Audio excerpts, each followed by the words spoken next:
Donc Audrey Pulvar, bonjour. Bonjour Marcus. Est-ce que vous trouvez qu'actuellement les femmes sont suffisamment représentées dans le journalisme? Elles sont nombreuses dans les rédactions, elles sont moins nombreuses aux postes à responsabilité, mais elles sont volontaires, donc je suis optimiste sur le moyen et le long terme. Est-ce qu'avec un livre comme Libre comme elle, vous vous considérez comme une féministe? Ah oui, mais même avant le livre Libre comme elle, oui, oui, je suis féministe, oui, depuis toujours. Vous vous identifiez aux femmes qui sont dans ce livre? Oui, parce qu'en fait, j'ai choisi de leur rendre hommage parce que ce sont les femmes qui ont nourri justement ma pensée féministe. Ce sont les femmes grâce auxquelles j'ai pu articuler ma pensée, réfléchir, architecturer la société dans ma tête. Et donc, elles m'ont fortement inspirée, elles m'ont aidée, elles continuent de m'aider encore aujourd'hui. Quel est le message que vous voulez faire passer dans ce livre?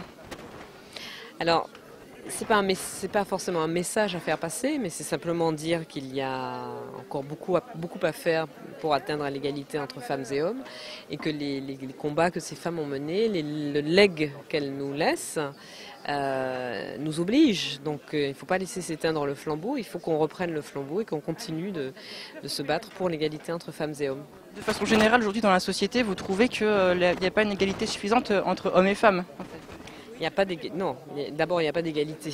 Nous ne sommes pas égaux entre femmes et hommes, y compris dans nos sociétés modernes, démocratiques, avancées, développées, etc. Non, il y a encore énormément de lieux, pas seulement de lieux, mais dans l'architecture de la société, il y a beaucoup de points qui démontrent cette inégalité. C'est un combat à continuer. Il faut le continuer, oui. Plus généralement, concernant le journalisme, vous êtes une journaliste reconnue. Comment vous trouvez l'état actuel du journalisme en fait en France, sinon même dans le monde? Alors ce serait un peu long de vous dire ça maintenant. Écoutez, je pense que en tout cas la presse, puisqu'on parle souvent de crise de la presse, je pense que la presse de qualité n'est pas morte. Je crois que justement dans un monde surinformé, surmédiatisé, où on est abreuvé d'informations en permanence, le grand public a d'autant plus besoin de journalistes qui font sérieusement leur travail. Le public a besoin de décryptage, a besoin de mise en perspective, ce qui justifie totalement le métier de journaliste. Si vous devriez parler à des jeunes qui veulent devenir journalistes, qu'est-ce que vous leur diriez?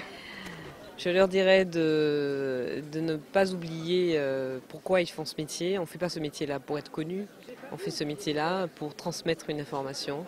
Et donc il faut être ouvert d'esprit, il faut être curieux, il faut penser contre soi-même, penser contre son éducation, ne pas hésiter à se remettre en question et faire ce métier avec la plus grande honnêteté intellectuelle possible.